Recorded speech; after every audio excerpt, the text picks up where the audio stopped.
Why did some EU countries temporarily suspend the use of the Oxford-AstraZeneca vaccine or specific vaccine batches?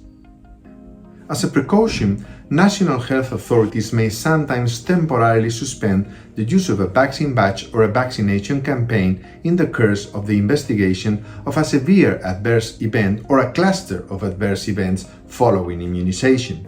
In most cases, the investigation will lead to a different explanation and a causal relation between the event and the vaccine will not be found.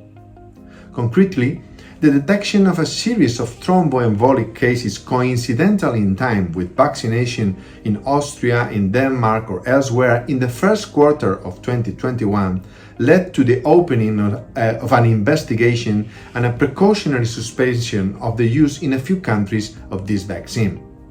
The Pharmacovigilance Risk Assessment Committee of the European Medicines Agency, the EMA, taking into account all available evidence and advice, conclude that a causal relationship between vaccination with the Oxford-AstraZeneca Vaxzevria vaccine and very rare cases of thrombosis together with thrombocytopenia, sometimes accompanied by bleeding, is plausible.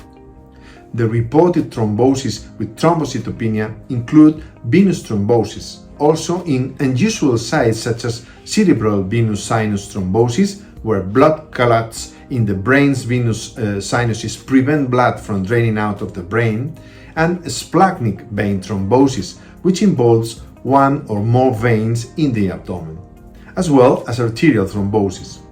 Although such side effects are very rare, the reported case numbers exceeded what is seen in the general population. The majority of these cases occur within 14 days after vaccination and mostly in women under 60 years of age. Some cases had a fatal outcome. Based on the available data, no specific risk factors were identified. The product information for Vaxzevria has been updated accordingly and specified thrombosis in combination with thrombocytopenia as a new very rare side effect occurring in less than 1 in 10,000 persons. One plausible explanation for the combination of blood clots and low blood platelets is an immune response, leading to a condition similar to one seen sometimes in patients treated with heparin, the heparin-induced thrombocytopenia. Both EMA and the Global Advisory Committee on Vaccine Safety, the GAVX, clearly state that the benefits of Vaxzevria in preventing COVID-19 continue to outweigh the risks, and there are no recommended changes regarding the use of this vaccine.